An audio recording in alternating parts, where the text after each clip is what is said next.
اعوذ باللہ من الشیطان الرجیم، بسم اللہ الرحمن الرحیم۔ شکریہ جناب اسپیکر۔ آج پنجاب اسمبلی کی اس نئی عمارت میں پاکستان تحریک انصاف کی حکومت کا تیسرا باقاعدہ بجٹ پیش کرنے کا اعزاز بخشنے پر اللہ تعالیٰ کا شکر بجا لاتا ہوں۔ جناب اسپیکر، پنجاب اسمبلی میں بجٹ سیشن میں جس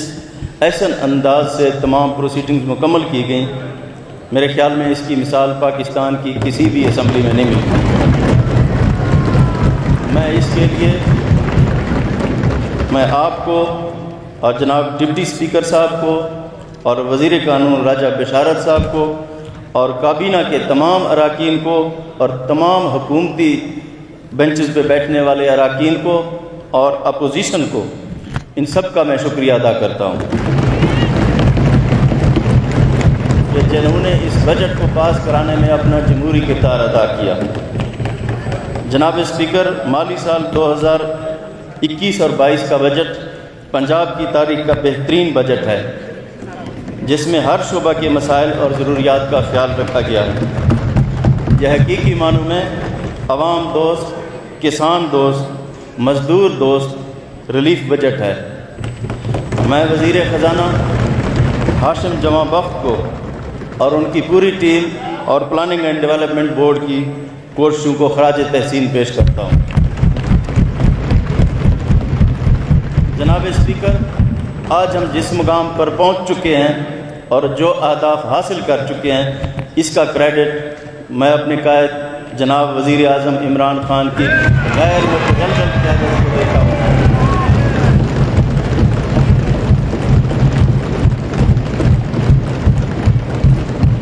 جناب اسپیکر،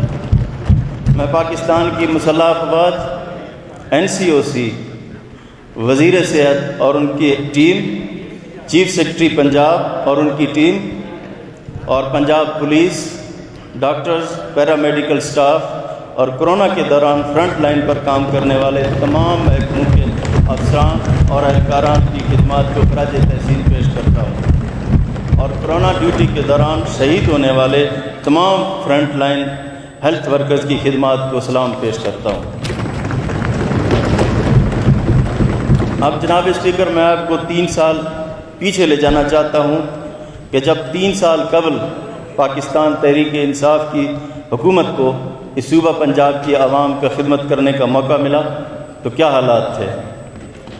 1300 ارب روپے کا تھرو فارورڈ، 56 ارب روپے کے چیک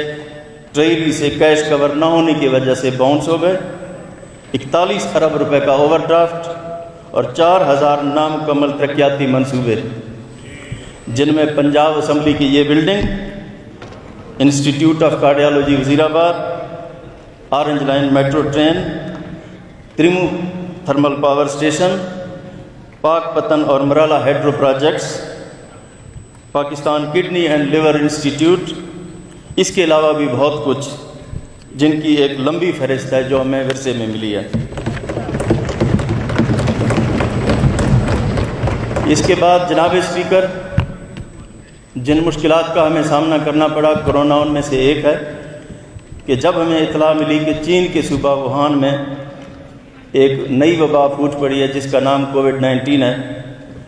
اور میں نے 26 جنوری 2020 کو ایک مشاورتی اجلاس بلایا۔ اس میں ایک کیبنٹ کمیٹی اور ایک ٹیکنیکل کمیٹی بنائی گئی اور صوبوں کے تمام اقدامات شروع کر دیے گئے۔ آپ کو وہ دن بھی یاد ہوگا جب تفتان سے مریضوں کو پنجاب لایا جا رہا تھا تو کتنا خوف و ہراس کا عالم تھا۔ جناب اسپیکر، میرے کچھ دوست ڈینگی کا کرونا سے موازنہ کرتے ہیں۔ میرے خیال میں یہ مناسب بات نہیں ہے، کیونکہ کرونا ایک عالمی وبا ہے۔ اس سے 18 کروڑ سے زائد لوگ متاثر ہوئے اور 29,40,000 لوگ جاں بحق ہوئے، اور اس سے پنجاب میں 10,740 افراد جاں بحق ہوئے، جبکہ سن 13 سے 18 تک ڈینگی سے 31 افراد جاں بحق ہوئے۔ ان حالات میں جب ہم نے معاشی بحران سے بچانے کے لیے ہم نے اپنی پالیسیاں بنانی شروع کر دیں، اور پھر اس موقع کے اوپر وزیر اعظم پاکستان نے ہمیں حوصلہ دیا اور ہمیں گائیڈ لائن دی۔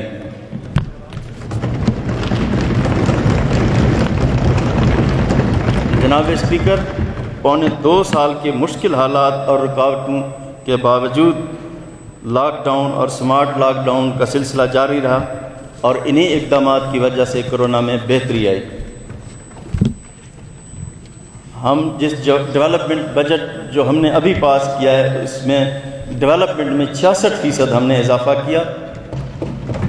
گریڈ 1 سے 19 کے ملازمین کو 25% ڈسپیرٹی الاؤنس دیا گیا اور 10% ad hoc allowance across the board دیا گیا۔ اس کے علاوہ صحت کے ترقیاتی بجٹ میں 185% اضافہ کیا گیا اور ہائر ایجوکیشن میں 286% کا اضافہ ہوا اور اسکول ایجوکیشن میں 29% اور زراعت میں 306% کا اضافہ کیا گیا اور صنعت میں 307% کا اضافہ کیا گیا۔ پنجاب ریونیو اتھارٹی کی ریسیٹس میں 24.7% اضافہ ہوا اور ایکسائز اور ٹیکسیشن کی وصولیوں کے ٹارگٹ 18% زیادہ رہا اور اقلیتوں اور مینارٹیز کے بجٹ میں 400% اضافہ کیا گیا اور جنوبی پنجاب کے لیے 35% بجٹ یعنی 189 ارب روپے مختص کیے گئے۔ انرجی ڈپارٹمنٹ کے ترقیاتی بجٹ میں 56% اضافہ کیا گیا اور اریگیشن کے ترقیاتی بجٹ 76% اضافہ کیا گیا اور روڈ سیکٹر میں 70% اضافہ کیا گیا اور لائف سٹاک میں 194% اضافہ کیا گیا اور لوکل گورنمنٹ میں 102% کا اضافہ کیا گیا۔ جناب اسپیکر، پہلی دفعہ ڈسٹرکٹ ڈیولپمنٹ پیکیج کو متعارف کرایا گیا تاکہ نظر انداز علاقوں کی محرومیوں کا ازالہ کیا جا سکے۔ جنوبی پنجاب کے بجٹ کی نہ صرف رنگ فینسنگ کی گئی بلکہ 35% الگ کر دیا گیا اور اس کی الگ بک بھی چھاپی گئی ہے اور پنجاب واحد صوبہ ہے کہ جس نے ٹیکس ریونیو ٹارگٹ اچیو کیا بلکہ اس سے سرپلس میں چلا گیا۔ سابق حکومت نے تریمو تھرمل پاور پروجیکٹ کے اہم معاہدوں کو فنانشل کلوز کے بغیر ہی شروع کرا دیا اور ہم نے اس منصوبے کا فنانشل کلوز کیا اور مقامی بینکوں سے بغیر کسی ساورن گارنٹی کے 108 ارب روپے کی ملکی تاریخ کی سب سے بڑی فنانسنگ کروا کر پروجیکٹ کو مکمل کروا دیا، ورنہ یہ حکومت پنجاب کو ادا کرنے پڑتے تھے۔ اسی طرح پنجاب اسمبلی کی شاندار بلڈنگ جس میں ہم بیٹھے ہیں 15 سال تک بلا وجہ روکے رکھا اور اس منصوبے کی مکمل فنڈنگ کر کے اس کو پایہ تکمیل تک پہنچایا۔ اسی طرح وزیر آباد انسٹیٹیوٹ آف کارڈیالوجی جو 2006 میں شروع ہوا 15 سال تک زیر التوا رکھا گیا اور اس کی مکمل فنڈنگ کرائی گئی اور اس میں 6.5 لاکھ سے زیادہ مریضوں کا اس وقت تک علاج ہو سکا ہے۔ ان تمام پروجیکٹس کی تکمیل کا سہرا پاکستان تحریک انصاف کی اس حکومت کے سر ہے اور میں یہ بات ضرور کہنا چاہوں گا کہ ہم پنجاب بھر کے ڈسٹرکٹ کے لیے ڈسٹرکٹ ڈیولپمنٹ پیکیج دے رہے ہیں، لیکن ہم نے لاہور کو بھی کسی صورت نظر انداز نہیں کیا۔ لاہور کو سابق دور حکومت کے تیسرے سال کے اندر آرنج لائن میٹرو ٹرین کو نکال کر 67 ارب روپے کے پروجیکٹ دیے گئے اور ہمارے تیسرے سال میں ہم لاہور کو 86 ارب روپے کے ترقیاتی منصوبے دے رہے ہیں۔ لاہور میں ریور راوی اربن ڈیولپمنٹ پروجیکٹ اور central business district game changer منصوبہ ہے۔